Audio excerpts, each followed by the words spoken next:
ഇത് കാശ്മീരിൽ മൂന്നാമത്തെ ദിവസം. ഇന്ന് ശരിക്കും ഞങ്ങൾ സോൻമാർഗിലേക്ക് പോകാൻ വേണ്ടിയാണ് ഇരുന്നത്. പക്ഷെ നല്ല തിരക്കുണ്ടായിരുന്നു. ശരിക്കും പറഞ്ഞാൽ ഞങ്ങൾ വന്ന ഈ സമയത്ത് കാശ്മീരിൽ ടൂറിസ്റ്റുകളുടെ ഒരു പ്രവാഹം തന്നെയായിരുന്നു. എവിടെ ചെന്നാലും ആളും തിരക്കും. അതിൽ കൂടുതലും മലയാളികൾ. എങ്ങോട്ട് തിരിഞ്ഞാലും മലയാളികളെ കാണാൻ പറ്റുമായിരുന്നു. സോൻമാർഗിൽ ചെന്നാലും അതുപോലെ നല്ല തിരക്കായിരിക്കും എന്ന് ഞങ്ങളുടെ കോർഡിനേറ്റർ പറഞ്ഞു. അതുമാത്രമല്ല, സോൻമാർഗിലും കുതിരയിൽ കയറിയാൽ മാത്രമേ നമുക്ക് അങ്ങോട്ടും ഇങ്ങോട്ടുമൊക്കെ പോയി സ്ഥലങ്ങളൊക്കെ കാണാനായിട്ട് പറ്റുള്ളൂ. കുഞ്ഞുങ്ങൾ കൂടെ ഉണ്ടായിരുന്ന കാരണം കുതിരസവാരി ഞങ്ങൾക്ക് അത്ര താല്പര്യമില്ലായിരുന്നു.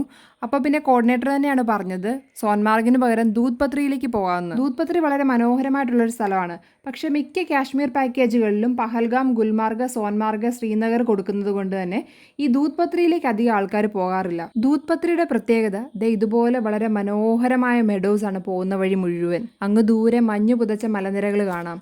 അധികം ആളുകളൊന്നുമില്ല, വലിയ തിരക്കൊന്നുമില്ല, സമാധാനപരമായ അന്തരീക്ഷമാണ്. ഫോട്ടോസും വീഡിയോസും ഒക്കെ എടുക്കാനായിട്ട് പറ്റിയ സ്ഥലം. ഈ പുൽത്തകടികളിലൊക്കെ ഇങ്ങനെ ചെമ്മരിയാടുകൾ മേഞ്ഞ് നടക്കുന്നത് കാണാം. എന്ത് ഭംഗിയാണെന്നറിയാം അത് കാണാനായിട്ട്.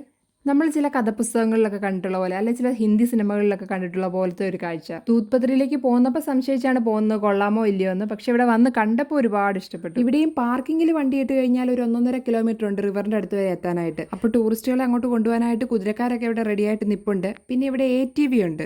ഇവിടെ ഈ 1 കിലോമീറ്റർ അല്ലെങ്കിൽ 1.5 കിലോമീറ്റർ പോകാനായിട്ട് ATVക്ക് ഒരാൾക്ക് 2000 രൂപയൊക്കെയാണ് പറഞ്ഞത്. ബാർഗെയിൻ ചെയ്താൽ കുറച്ചും കൂടെ കുറഞ്ഞ റേറ്റിന് കിട്ടുമായിരിക്കും. പക്ഷെ ഞങ്ങൾ അതിന് നിന്നില്ല. കാരണം സ്ട്രെയിറ്റ് റോഡാണ്, നമുക്ക് നടക്കാനുള്ളതേ ഉള്ളൂ, നടന്നാൽ മതിയെന്ന് കോർഡിനേറ്റർ പറഞ്ഞിട്ടുണ്ടായിരുന്നു. അങ്ങനെയാണെങ്കിൽ പോകുന്ന വഴിയിലെ കാഴ്ചകളൊക്കെ കണ്ട് പെട്ടെന്ന് തന്നെ നമുക്കിങ്ങ് ചെല്ലാനായിട്ട് സാധിക്കും. വെറുതെ അനാവശ്യമായിട്ട് ഇവിടെ കാശ് കളയേണ്ട കാര്യമില്ല. ഞങ്ങളിങ്ങ് റിവർ സൈഡിലെത്തിയപ്പോൾ ഇവിടെ കുറെ വണ്ടികളൊക്കെ കിടക്കുന്നത് കണ്ടു. ഇതൊക്കെ VIP പാസിൽ കയറി വന്ന വണ്ടികളാണെന്നാണ് പറഞ്ഞത്. ഇവിടെയും വലിയൊരു തിരക്ക് കണ്ടില്ല, എന്നാലും കുറച്ച് ആളുകളൊക്കെ ഉണ്ടായിരുന്നു. പിന്നെ കുറെ കച്ചവടക്കാരൊക്കെ ഉണ്ടായിരുന്നു. ഇവിടുന്നാണ് ഞങ്ങൾ കാശ്മീരി ഡ്രസ്സ് ഇട്ട് നോക്കിയത്.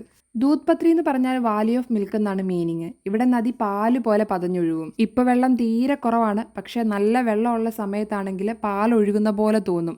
സൈഡിൽ ഇങ്ങനെ മഞ്ഞൊക്കെ കിടക്കുന്നുണ്ടാവും. ഫുള്ള് ഈ ഒരു പ്രദേശം മുഴുവൻ വൈറ്റ് കളറിലായിരിക്കും. ഇത് ഷാലിഗംഗ നദിയാണ്. വെള്ളം ഇല്ലാത്തത് കൊണ്ടാണ് ഇങ്ങോട്ടൊക്കെ ഇറങ്ങി ഫോട്ടോ എടുക്കാനൊക്കെ പറ്റുന്നത്. അല്ലെങ്കിൽ ഇതിന്റെ കരയിൽ നിൽക്കാൻ മാത്രമേ പറ്റൂ. നദിക്കരയിലായിട്ട് ചോളം, ചാട്ട്, കാശ്മീരി കുൽച്ച, പിന്നെ പുഴുങ്ങിയ മുട്ട, ഇതിന്റെയൊക്കെ കച്ചവടങ്ങൾ നടക്കുന്നുണ്ട്.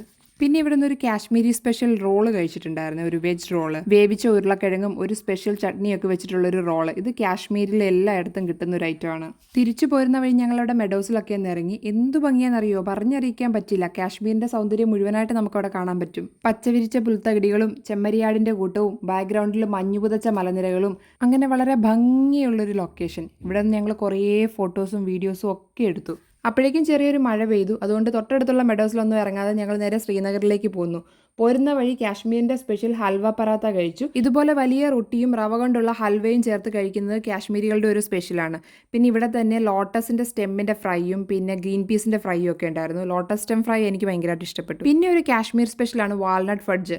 അപ്പോൾ മൂൺലൈറ്റിന്റെ വാൾനട്ട് ഫഡ്ജ് വാങ്ങാനായിട്ട് പോരുന്ന വഴി ഇറങ്ങി. ഇവർക്ക് കാശ്മീരിൽ പലയിടത്തും ഷോപ്പുണ്ട്. ഷോപ്പ് വളരെ ചെറുതാണ്, പക്ഷെ നല്ല തിരക്കാണ്. ടൂറിസ്റ്റുകൾ വരുന്നവരെല്ലാം ഈ ഒരു ഐറ്റം മേടിക്കാനായിട്ട് വരുന്നുണ്ട്. 1 കിലോ വാൾനട്ട് ഫഡ്ജിന് 1250 രൂപയാണ് വില. 1/2 കിലോയുടെ 300 ഗ്രാമിന്റെ ഒക്കെ പാക്കറ്റ് കിട്ടും. എനിക്ക് കാശ്മീരിൽ വന്ന് കഴിച്ചതിൽ ഏറ്റവും ഇഷ്ടപ്പെട്ട ഒരു ഫുഡ് ഐറ്റം ഇതായിരുന്നു. ദൂത് പത്രി പോയിട്ട് പെട്ടെന്ന് തന്നെ ശ്രീനഗർ തിരിച്ചെത്തിയത് കൊണ്ട് ഞങ്ങൾക്ക് വൈകിട്ട് കുറേയധികം സമയം കിട്ടിയിട്ടുണ്ടായിരുന്നു. അപ്പോൾ ഞങ്ങൾ കാശ്മീരിലുള്ള മുഗൾ ദർബാറിൽ ഫുഡ് കഴിക്കാനായിട്ട് പോയി. അവിടെ ഞങ്ങൾ കാശ്മീരിന്റെ സ്പെഷ്യൽ വാസ്വാൻ താലിയാണ് ഓർഡർ ചെയ്തത്. അതാവുമ്പോൾ കാശ്മീരിന്റെ സ്പെഷ്യൽ എല്ലാ ഫുഡ് ഐറ്റംസും അതിൽ വരുന്നുണ്ട്. നമ്മൾ സെപ്പറേറ്റ് വാങ്ങേണ്ട കാര്യമില്ല, എല്ലാം ടേസ്റ്റ് ചെയ്യാം. അങ്ങനെ മുഗൾ ദർബാറിൽ നിന്ന് ഫുഡും കഴിച്ചിറങ്ങിയപ്പോഴേക്കും വീണ്ടും സമയം ബാക്കിയാണ്. എന്നാൽ പിന്നെ ലാൽ ചൗക്കിൽ ഷോപ്പിങ്ങിന് പോയേക്കാന്ന് വിചാരിച്ചു. കാശ്മീരിലെ ഒരു പ്രധാന ഷോപ്പിംഗ് ഏരിയയാണ് ലാൽ ചൗക്ക്. വലിയൊരു ഏരിയയിൽ ഈ മാർക്കറ്റ് ഉണ്ട്. അവിടെ ഓരോ സ്ഥലത്തും ഓരോ ഐറ്റംസ് ആണ്. ഞങ്ങൾ ആദ്യം പോയത് മെൻസിന്റെ പ്രോഡക്ട്സ് കിട്ടുന്ന ഒരു ഏരിയയിലേക്കാണ്. അവിടെ ആണുങ്ങൾക്കുള്ള ഡ്രസ്സ് കുറേ ഉണ്ട്, പല വെറൈറ്റി ഡ്രസ്സുകളുണ്ട്. അവിടെ കുറേ നേരം കറങ്ങി കുറച്ച് സാധനങ്ങളൊക്കെ വാങ്ങിച്ചിട്ട് ഞങ്ങൾ നേരെ ഓപ്പോസിറ്റ് കടന്നു. അവിടെ കുങ്കുമപ്പൂവും വാൽനട്ടും ഒക്കെ വിൽക്കുന്ന ഒരു ഷോപ്പിൽ കയറി. ഇവിടെ സാഫ്രോണിന് 1 ഗ്രാമിന് 250 രൂപയാണ് പറഞ്ഞത്. ഒറിജിനൽ ആണോ എന്നൊന്നും അറിയില്ല. പിന്നെ ഇവിടെ walnut, dry fruits, Kashmiri kulcha, അങ്ങനെ സ്പെഷ്യൽ ഐറ്റംസ് കുറേ ഉണ്ടായിരുന്നു. ലാൽ ചൗക്കിന്റെ ഒരു പ്രത്യേകതയാണ് ഈ ഒരു ക്ലോക്ക് ടവർ. രാത്രിയിൽ ഇത് ലൈറ്റ് ഒക്കെ ഇട്ട് കഴിയുമ്പോൾ കാണാൻ നല്ല ഭംഗിയാണ്. പിന്നെ ഞങ്ങൾ പോയത് ലേഡീസിന്റെ ഐറ്റംസ് ഒക്കെ കിട്ടുന്ന ഒരു സ്ട്രീറ്റിലേക്കാണ്. അവിടെ മെയിനായിട്ടും കാശ്മീരിന്റെ സ്പെഷ്യൽ ആയിട്ടുള്ള ഇതുപോലുള്ള ചുരിദാർ മെറ്റീരിയൽസും പിന്നെ പഷ്മീന ഷോളിന്റെ ഒക്കെ ഷോപ്പുകളാണ്. ചിക്കൻ കറി മെറ്റീരിയൽസിന്റെ പല ടൈപ്പ്, കുറഞ്ഞതും കൂടിയതുമായ പല ടൈപ്പുകൾ അവിടെ ഉണ്ടായിരുന്നു. പിന്നെ ചെരുപ്പ്, ബ്ലാങ്കറ്റ്സ്, ഹാൻഡ് ബാഗുകളൊക്കെ നല്ല കുറഞ്ഞ റേറ്റിന് അവിടെ കിട്ടും. അങ്ങനെ ഷോപ്പിംഗ് ഒക്കെ കഴിഞ്ഞപ്പോഴേക്കും മഴ നല്ല ശക്തമായിട്ട് പെയ്യാൻ തുടങ്ങി. അപ്പോൾ പിന്നെ ഒരു ഓട്ടോയൊക്കെ വിളിച്ച് ഞങ്ങൾ നേരെ റൂമിലേക്ക് പോന്നു.